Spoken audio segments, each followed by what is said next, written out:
नमस्कार, मैं डॉक्टर मणिकांत तिवारी आपके समक्ष भारतीय ज्ञान परंपरा के अंगभूत योग शास्त्र में व्यक्त नव अंतरायों के स्वरूपता को अभिव्यक्त करने जा रहा हूँ। तो सर्वप्रथम हम थोड़ा सा प्रकाश भारतीय ज्ञान परंपरा पर डालते हैं। भारतीय ज्ञान परंपरा का जो समासिक स्वरूप है, भारतीयंच यज्ञानम भारतीय ज्ञानम तस्य ज्ञानस्य या परंपरा सा भारतीय ज्ञान परंपरा भारते समुद्भूतम इति भारतीयम मुख्यत्वेन इत्थम अविधेयम। तो यहाँ पर भारते समुद्भूतम, भारते यहाँ पर केवल जो आज का क्षेत्रफल हमें भारत का प्राप्त होता है वो नहीं, अपितु अखंड भारत है। तो उधर अफ़गान से लेकर म्यांमार पर्यंत, इधर हिमालय से लेकर नीचे हिंद सागर पर्यंत जितना भी क्षेत्रफल है ये सब अखंड भारत के रूप में जाना जाता है। इस अखंड भारत में जो अनादिकाल से ज्ञान संपदा जागृत हुई, उस ज्ञान संप्रदा का, सर्वविध ज्ञान संप्रदा का, सर्वभाषिक ज्ञान संप्रदा का जो संयुक्त स्वरूप है वह भारतीय ज्ञान परंपरा है। इस भारतीय ज्ञान परंपरा में ही योग का भी विवेचन हमें प्राप्त होता है, जिसके पक्ष दो हमें देखने को मिलते हैं। प्रथम पक्ष के रूप में हम सैद्धांतिक पक्षों को देखते हैं। एतदनंतर प्रायोगिक पक्षों का भी विवेचन योग शास्त्र में व्यापक रूप से मिलता है। तो जो सैद्धांतिक पक्ष हैं, उस सैद्धांतिक पक्ष में हमें योग सूत्र महर्षि पतंजलि कृत प्राप्त होता है। उसमें सूत्र संख्या 30 व्याधिस्त्यान संशय प्रमादालस्य विरति भ्रांति दर्शनालब्ध भूमिकत्वानि नवस्तत्वानि चित्त विक्षेपास्ते अंतरायाः इत्यात्मक सूत्र प्राप्त होता है। इस सूत्र का अवतरण कैसे हुआ, उसके लिए हमें इसकी पृष्ठभूमि को थोड़ा सा समझना चाहिए। तो प्रकरण चल रहा है कि चित्त को शुद्ध कैसे किया जाए। तो वहाँ शुरू में कहता है अभ्यास वैराग्याभ्याम तन्निरोधः, अभ्यास और वैराग्य से चित्त शुद्ध हो सकता है। फिर आगे चल के कहता है ईश्वर प्रणिधानाद्वा, या ईश्वर की भक्ति विशेष के माध्यम से भी आप चित्त को शुद्ध कर सकते हैं। उसी के उपक्रम में ईश्वर का स्वरूप और उसकी स्वरूपता से संबंधित अन्य पक्षों को उपस्थापित करते हुए अंत में ईश्वर प्रणिधानाद्वा सूत्र का जो फल है वो बताते हैं। तो कहते हैं ततः प्रत्यक चेतनाधिगम्योप्यत्यंतराया भावश्च, इसके द्वारा जो आत्म तत्व है उसका बोध होता है और अंतरायों का अभाव होता है। तो यहाँ पर शंका उत्पन्न होती है कि भाई अंतराय कौन से हैं। तो उन अंतरायों को अभिव्यक्त करते हुए कहा जाता है, इस सूत्र को उपस्थित किया जाता है आचार्य के द्वारा, और ये 9 अंतरायों के रूप में हमें प्राप्त होते हैं। वहाँ पर जो व्याधिस्त्यान संशय प्रमादालस्य विरति भ्रांति दर्शनालब्ध भूमिकत्व इत्यात्मक ये जो 9 अंतराय हैं, इन अंतरायों के विषय में व्यास भाष्य में व्यापक विवेचन प्राप्त है। वहाँ पर कहा गया है कि ये जो अंतराय हैं ये चित्त के विक्षेप कारक हैं। एते नव अंतरायाः चित्तस्य विक्षेपाः, चित्त के विक्षेप करने वाले हैं, चित्त में स्थिरता को उत्पन्न नहीं होने देते, चित्त में विकलन उत्पन्न करते हैं, चित्त को उद्वेलित करते हैं। सहेते चित्तवृत्ति भी भवन्ति, इन्हीं के होने से चित्तवृत्तियां भी हैं। तो प्रमाण विपर्य विकल्प निद्रा स्मृति है, ये जो हम पूर्व में योग सूत्र के प्रारंभ में ही इसका विवेचन प्राप्त हो जाता है। तो वहाँ पर जो 5 प्रकार की चित्तवृत्तियाँ हैं उनकी सत्ता तभी है जब ये 9 अंतराय विद्यमान हैं। एतेषाम अभावे न भवन्ति पूर्वोक्ताः चित्तवृत्तयः, ऐसा व्यास भाष्य में कहा गया है कि अगर ये 9 अंतराय विद्यमान नहीं हैं तो वो चित्तवृत्तियाँ जो हैं वो उत्पन्न नहीं होती हैं, उनका प्रभाव नहीं पड़ता है। उसके बाद उसी क्रम में अब प्रतिपद की व्याख्या सूत्र को दृष्टि में रखते हुए प्रस्तुत की जा रही है। वहाँ पर कहा गया व्याधिर, व्याधिर नाम धातु रस कर्ण वैषम्यम, धातु रस और कर्ण की विषमता से जो विकृति उत्पन्न होती है उसे हम व्याधि कहते हैं।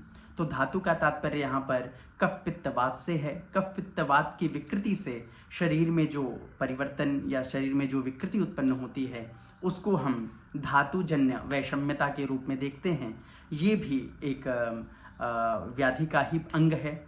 रस की विवेचन के उपक्रम में रस वैषम्य पद को व्याख्यायित करते हुए कहा जाता है कि जो कुछ भी आप ग्रहण करते हैं वो अगर अजीर्ण हो जाए, अगर वो सही तरीके से पचे ना, तो उससे आपके शरीर में जो रस विकृति उत्पन्न होती है वह रस विकृति रस वैषम्यता के रूप में शास्त्र में अभिव्यक्त की गई है। एतदनंतर कर्ण वैषम्य, तो कर्ण वैषम्य का तात्पर्य है जो भी आप सुन पाते हैं, देख पाते हैं, ज्ञानेंद्रियों के माध्यम से आप जो कुछ भी कर पाते हैं वो सब ज्ञान के कर्ण हैं, वो सब ज्ञान के माध्यम से ज्ञान हो ही इन करणों के माध्यम से पाता है। तो इन ज्ञान की प्रक्रिया को परिपुष्टित करने के लिए जो करणों का महत्व है, अगर उसमें परिवर्तन आ जाए, उनमें प्रमंदता आ जाए तो वो भी एक दोष है और उसका अंतर्भाव हम कर्ण वैषम्य में करते हैं। तो जैसे अगर कर्णेंद्रिय में दोष आ गया तो आपको शब्द प्रमंद सुनाई देगा और वो कर्णेंद्रिय संबंधी दोष जो है वो कर्णत्वेन अभिहित किया जाएगा। इस तरह से धातु, रस और कर्ण, इन तीनों के विषमता से जो उत्पन्न होता है उसे योग शास्त्र में व्याधि शब्द से अभिहित किया जाता है और ये समाधि के अभ्यास में बाधक होने के कारण अंतरायत्वेन गृहीत होते हैं। एतदनंतर हमें अंतरायों के अग्रिम पक्ष में स्त्यान का वर्णन प्राप्त होता है। स्त्यान का तात्पर्य है अकर्मण्यता चित्तस्य, स्त्यानम अकर्मण्यता चित्तस्य, ऐसा व्यास भाष्य में कहा गया। अकर्मण्यता का जो स्वरूप व्याख्यायित किया गया उसका भाव है कि इच्छा तो है लेकिन कर नहीं पा रहे हैं, ये स्थिति अकर्मण्यता की वहां पर बताई गई है। आपके अंदर इच्छा है लेकिन आपकी प्रवृत्ति नहीं हो पा रही है, तो ये स्थिति विशेष भी समाधि के अभ्यास में बाधक है, अतः इसको भी अंतरायत्वेन गृहीत किया जाता है। तदनंतर संशय का वर्णन प्राप्त होता है। उभय कोटि स्पृग विज्ञानम स्यादिदमेवं स्याद नैवम इति संशयः। दो एक ही विषय में दो प्रकार के पक्षों का उपस्थित हो जाना, ऐसा होगा या ऐसा नहीं होगा, इस तरह का। जैसे अगर किसी को शंका हो जाए कि क्या मैं योग कर पाऊंगा या नहीं कर पाऊंगा, योग मुझे सिद्ध होगा या नहीं सिद्ध होगा, तो विषय योगी ही है लेकिन उसमें दो प्रकार के भावों की उत्पत्ति हो रही है, यही उभय कोटिक स्पृग विज्ञान के रूप में जाना जाता है। तो ये भी एक समस्या है। एतद अनंतर एक पक्ष हमें प्राप्त होता है जो है प्रमाद। प्रमाद की व्याख्या करते हुए आचार्य लिखते हैं समाधिर भावानाम अभावनम, समाधि के जो भाव हैं, समाधि के जो साधन हैं उनकी अभावना हो जाना, अर्थात आपके अंदर सामर्थ्य है लेकिन इच्छा नहीं है, अब आप प्रवृत्त नहीं होंगे उसको करने में, तो ये स्थिति विशेष उत्पन्न होती है। तो यहाँ पर स्पष्ट करना चाहूँगा कि अकर्मण्यता में चित्त की इच्छा तो है लेकिन आपके अंदर सामर्थ्य नहीं है, प्रमाद में सामर्थ्य तो है लेकिन इच्छा नहीं है, ये दोनों में भेद है सामान्य रूप से। आलस्य पद की व्याख्या करते हुए कहा जाता है कि आलस्यम कायस्य चित्तस्य च गुरुत्वाद प्रवृत्ति। काया में अगर मान लीजिए कफ विकृति बढ़ जाए और चित्त में तमोगुण बढ़ जाए तो आपके अंदर एक शिथिलता उत्पन्न होगी और ये शिथिलता ही आलस्य शब्द से अभिव्यक्त किया जाता है। तो आपकी जो योग साधना में प्रवृत्ति हो रही है उसमें ये बाधक है, अतः समाधि में बाधक होने के कारण इसे भी हम अंतरायत्वेन गृहीत करते हैं। एतदनंतर अविरति शब्द की व्याख्या प्राप्त होती है। वहां कहा गया है कि चित्तस्य संप्रयोगात्मा गर्थः, अर्थात चित्त का विषयों के साथ बहुत ज्यादा लोलुपत्वेन प्रवृत्त होना, विषयों के साथ जुड़ जाना, तो अविरति अर्थात वैराग्य का अभाव। तो अगर आप विषयों के साथ जुड़ जाएंगे बहुत अधिक तो निश्चित ही आपके अंदर वैराग्य का अभाव उत्पन्न होगा। तो ये स्थिति भी अविरति शब्द के द्वारा अभिहित की जाती है, ये भी समाधि में बाधक है, अतः इसे भी अंतरायत्वेन गृहीत किया जाता है। एतदनंतर विवेचन प्राप्त होता है भ्रांति दर्शनम, इसी को विपर्य ज्ञान कहा जाता है, जिसकी रूपरेखा हमने प्रारंभ में ही प्रमाण विपर्य विकल्प निद्रा स्मृत हमें जो विपर्य पद है उसकी व्याख्या करते हुए विपर्यो नाम मिथ्या ज्ञानम अतद्रूप प्रतिष्ठम, वहां पर अतद्रूप प्रतिष्ठम वस्तु में अन्य वस्तु का जो हमें बोध होता है ये मिथ्या ज्ञान का स्वरूप है। तो ये भ्रांति दर्शन भी होता है। जैसे आपके शरीर के अंदर या आपके आध्यात्मिक जीवनचर्या में अगर आपको कुछ अनुभव हुआ, भले वह प्राणिक स्तर पे हो, लेकिन आप उसको अनुभव करते हैं कि यार ये तो कुछ विशेष हो रहा है और आप उस भ्रांति दर्शन में ही प्रवृत्त रहते हैं, जिसके कारण आप आगे की साधना में विवेक पूर्वक, पूर्ण सामर्थ्य पूर्वक प्रवृत्त नहीं हो पाते हैं, तो ये भ्रांति दर्शन भी आपको समाधि के अभ्यास में बाधा के रूप में उपस्थित होती है। अतः इसे भी अंतरायत्वेन गृहीत किया जाता है। इतदरंतर एक पक्ष प्राप्त होता है अनवस्थितत्वम, समाधि भूमेः अलाभः, समाधि भूमि का अलाभ।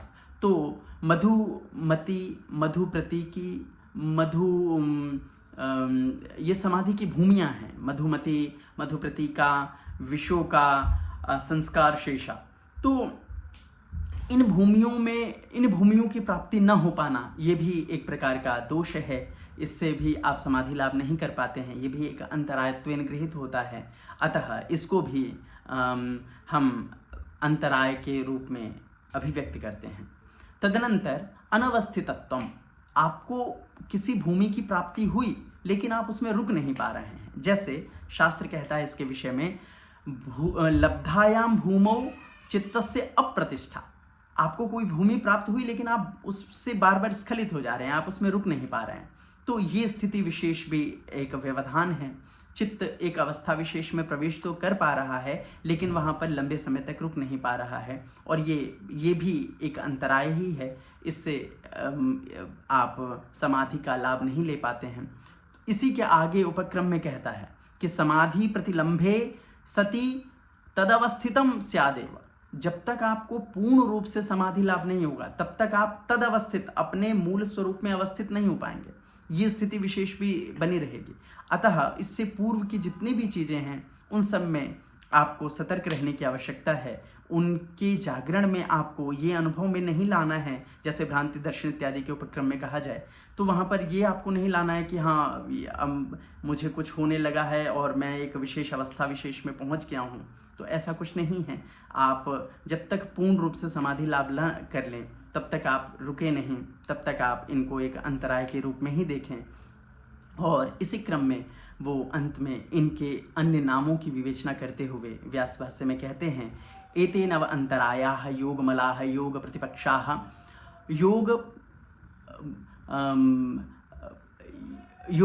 योगांतरायाश्चेतेति अभिधीयन्ते। अर्थात ये एते मलाह, इनको योग मल के रूप में और योग प्रतिपक्ष के रूप में, योग अंतराय के रूप में भी हम लोग कह सकते हैं। तो इस तरह से हमें व्यापक रूप से पता चल जाता है कि ये 9 अंतराय क्या हैं, इनकी शास्त्रीय अवधारणा क्या है। इसी के साथ एक सहविक्षेप पद भी हमें प्राप्त होता है अग्रिम सूत्र में, दुख दौर मनस्यांगमय जैत्व श्वास प्रश्वास विक्षेप गति सभुवः। ये सहभू के रूप में ही इसी के संयोजित हैं। तो समय की मर्यादा है, इसलिए मैं केवल उनका संकेत मात्र कर रहा हूँ कि दुख, त्रिविध दुखों का, दौर्मनस्य आपके मन की दुर्बलता, अंगमय जय तो अंगों में कंपन, और श्वास और प्रश्वास, श्वास का भरना और श्वास का छोड़ना, इनको भी समाधि के लिए अंतराय माना गया है। क्योंकि निश्चित ही समाधि अवस्था में ये बाहर की श्वास प्रक्रिया नहीं चलती है, वो सुषुम्ना में प्राणों का प्रवेश होने के कारण मात्र आंतरिक प्राणों की गति होने से श्वास प्रश्वास को भी सहविक्षेपत्वेन गृहीत किया जाता है। अस्तु, तो इन्हीं विचारों के साथ मैं आप लोगों से विदा लेता हूँ। नमो नमः।